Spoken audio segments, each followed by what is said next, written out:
Rise from your grave.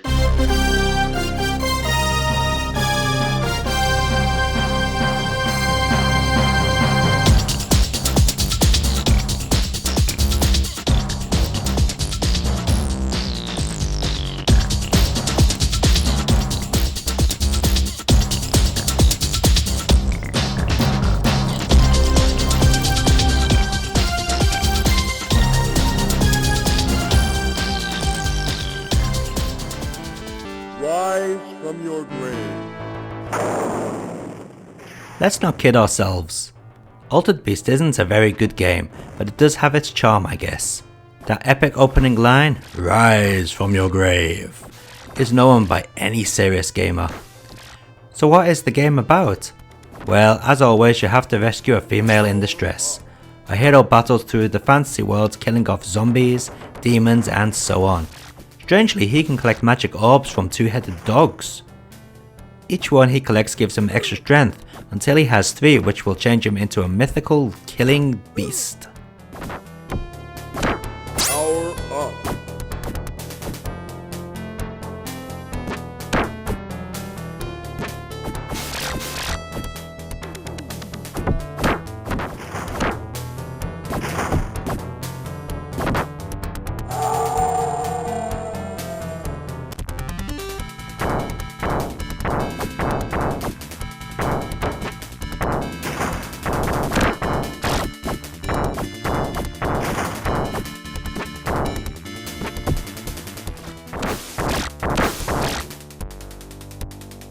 Welcome to your doom.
Power up.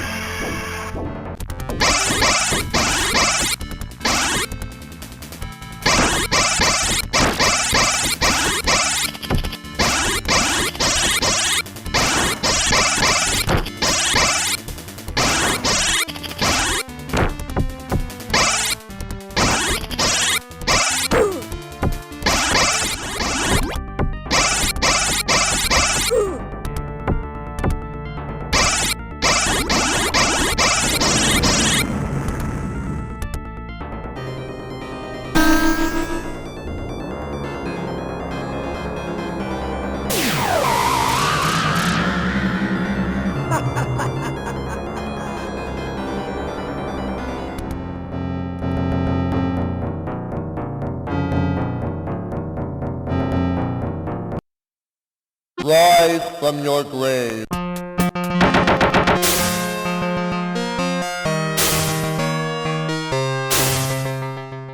The Mega Drive version of Altered Beast improves upon the arcade version in many ways. The game now features parallax scrolling, larger sprites and slightly faster gameplay. That doesn't stop the game from being just as mediocre as the arcade original though.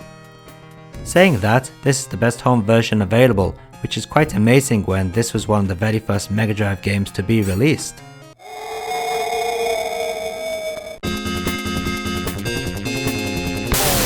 Welcome to your doom.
In some ways, this Master System port is pretty impressive with its big sprites, speech and FM sound. Unfortunately, it doesn't play that smoothly and does use a very odd selection of colours. This version is also missing the third stage set in the rocky caves, and for some but welcome reason, you now only need to pick up 2 power orbs to transform into the beast.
If you thought the Master System version of Altered Beast was bad, then take a look at this pathetic attempt, developed by Interlink and published by Asmic.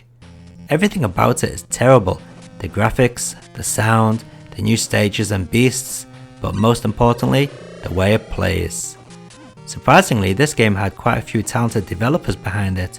The sound driver was by Kenji Eno of Warp fame, the director was Team Manami, who produced the arcade game Gigawing, and a team of graphic designers also worked on beautiful games such as Magic Sword and the Kumajo Dracula X.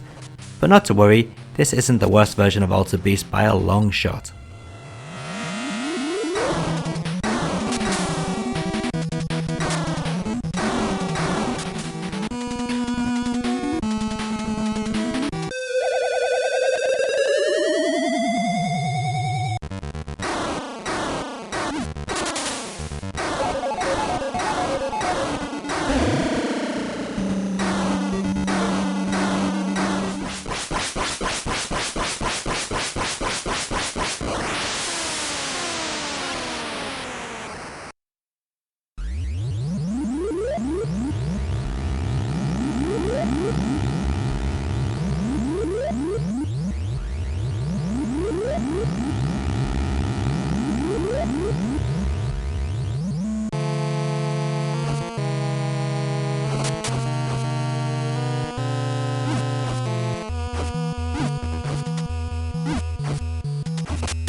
Time for the utter awful ports that are basically unplayable.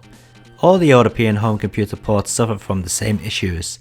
Some suffer more than others. In the home computer ports, the punch and kick are automatically decided by the game's AI. Unfortunately, the AI is rubbish. This results in enemies getting away from you or you being completely beaten up due to very bad lag and dodgy collision detection. This Amiga version is also missing a lot of music tracks, the beast transition screens and speech.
The Atari ST version is pretty much like the Amiga version, but now plays in a small box on the screen and has much worse audio. The controls seem more sluggish as well.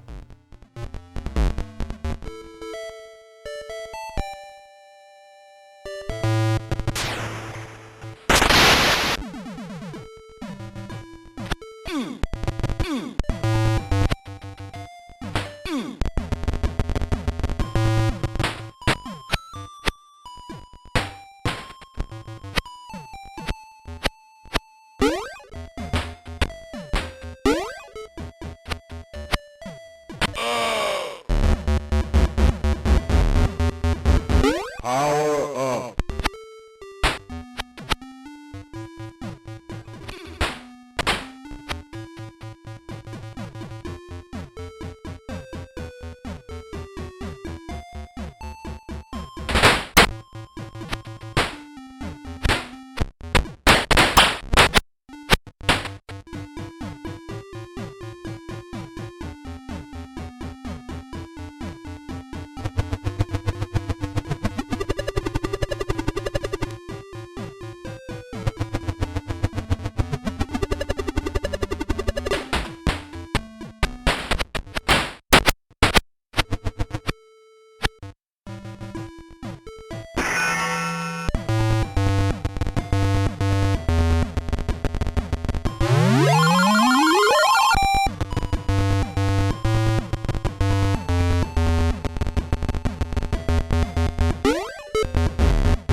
Rise from your grave.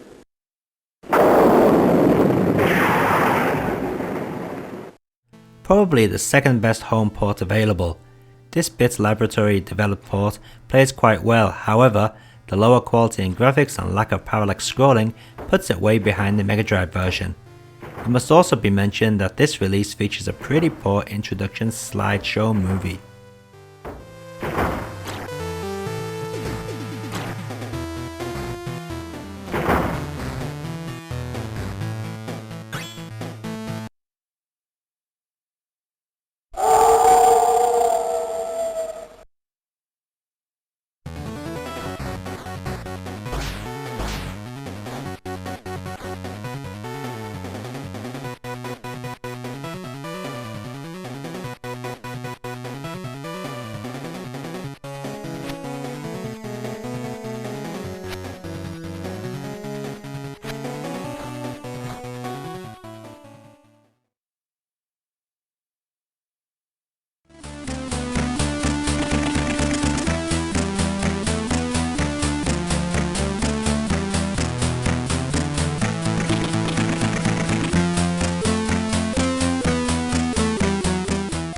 Featuring some really nice intro presentation and cool remake of the main theme, this C64 version looks like it could be pretty good. That is until the actual main game starts. Graphically it's pretty nice, but playability wise it's not. The controls are sluggish and the collision detection is really poor.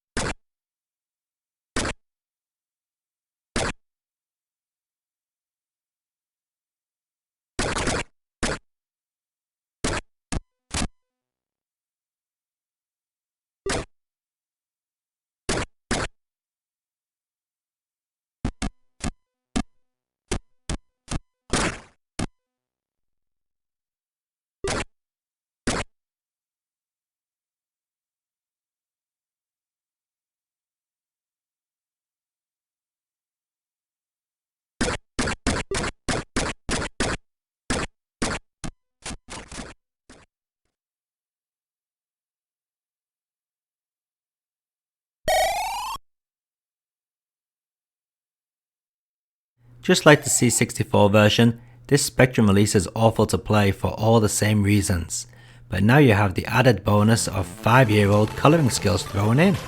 Seriously, sometimes it's better not to use colour on the Spectrum for certain sprites when they're just gonna look like poorly placed colour blocks thrown all over the screen. Oh well, at least this version has in-game music.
There is only one thing to say about this port, and that is unplayable. It's so sluggish you wouldn't believe it, plus the attacks don't even work 50% of the time. Seriously, yet again, the poor Amstrad CPC gets the worst port of all.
We come to the last version of Altered Beast in this battle of the ports, and it's for the PC running under Microsoft DOS. Surprisingly, the colours are lacking even though we're playing in VGA mode. The audio isn't too bad. Game wise, it's certainly better than the Amiga and ST and other home computer ports, but that's not saying much. At least this version has retained the Beast transformation screens.